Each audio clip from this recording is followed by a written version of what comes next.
Sudden గా కార్కి ఏమైందో ఏంటో. పెట్రోల్ అయిపోయి ఉంటుందా? నిన్నే ఫుల్ ట్యాంక్ కొట్టించాను.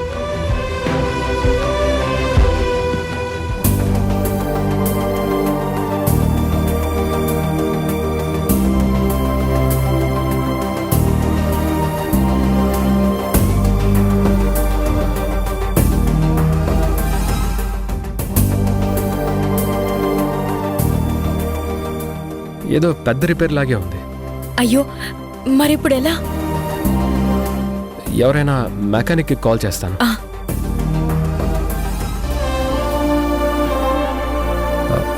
హలో, సడన్గా మా కార్ రోడ్డు మధ్యలో ఆగిపోయింది. ఎవరైనా మెకానిక్ ఉండి పంపిస్తారా? మేము నా లొకేషన్ని షేర్ చేస్తాం.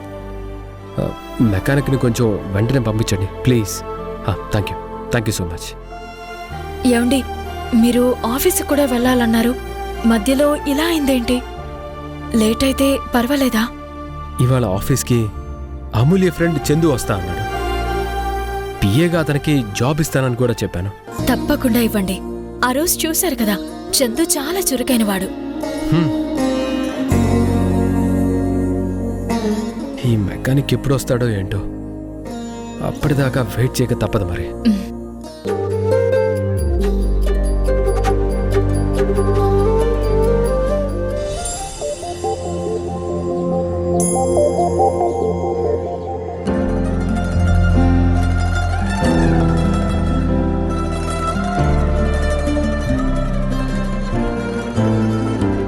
చెప్పమూల్య, నా కవితకి నువ్వెన్ని మార్కులు వేస్తావు? 100కి 100 మార్కులు వేస్తాను. నిజంగానా? అమూల్య, నీ కళ్ళల్లో నా బొమ్మే కనిపిస్తోంది. నీ కళ్ళల్లో నా రూపం కూడా కనిపిస్తుంది. Amulya, I love you. I too love you Chandu.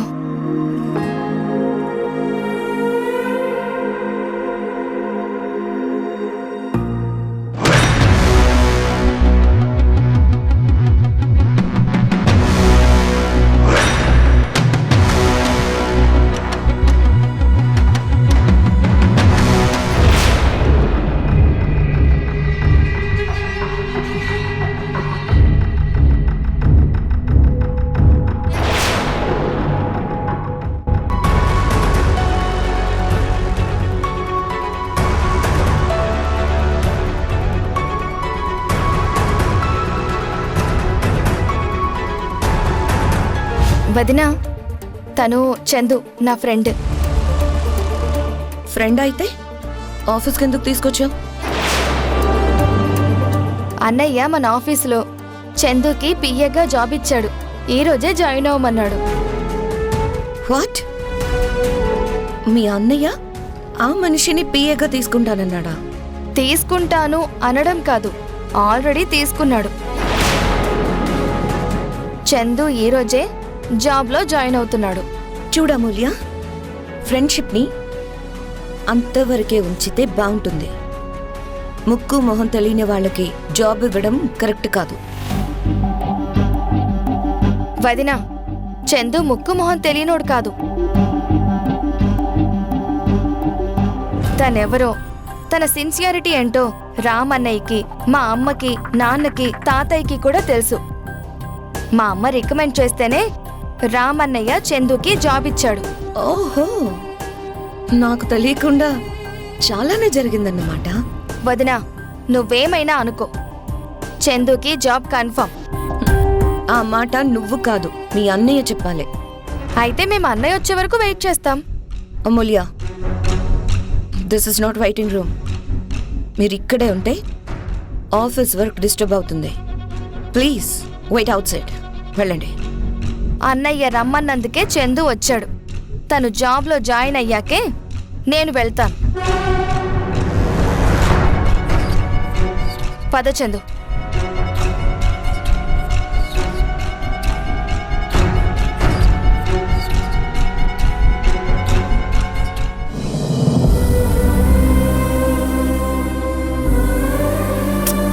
బా, మెకానిక్ ఇంకా రాలేదు. ఎంతసేపు వెయిట్ చేయాలో ఏంటో. పాపం వాళ్ళు చాలా దూరం నుంచి రావాలో ఏంటో.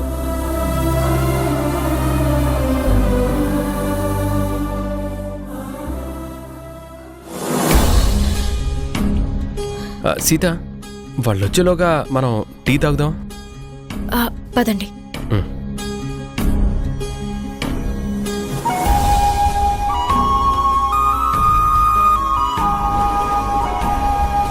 అన్నా, 2 టీ ఇవ్వండి.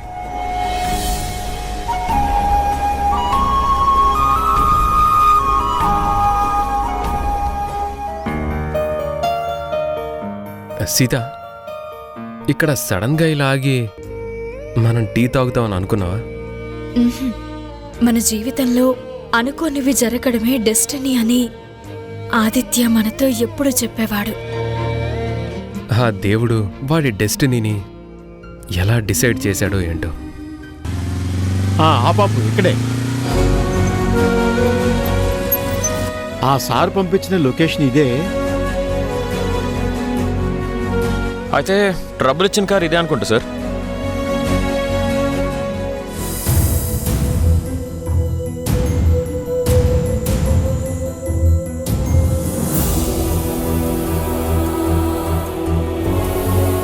ఇది రామన్నయ్య కార్. అన్నయ్య ఎక్కడున్నాడు?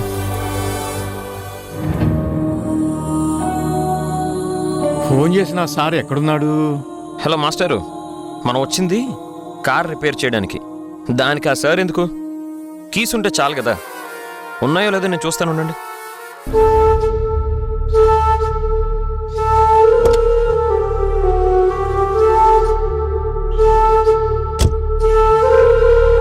కార్ కీస్ ఉన్నాయి మాస్టరు. అరే, నేను చూడనే లేదే. కాబట్టి మీరు ఓనర్ అయ్యారు, నేను వర్కర్ని అయ్యాను.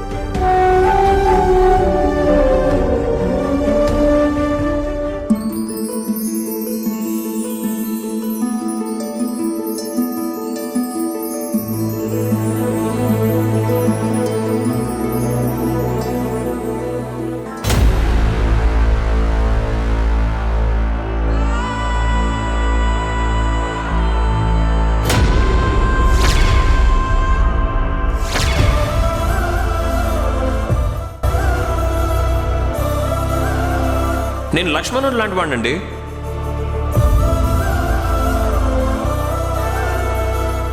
ఏమండి, మన ఆదిత్య అండి. ఏమండి, ఆదిత్య చివరికి ఇలాంటి స్థితిలో ఉన్నాడా?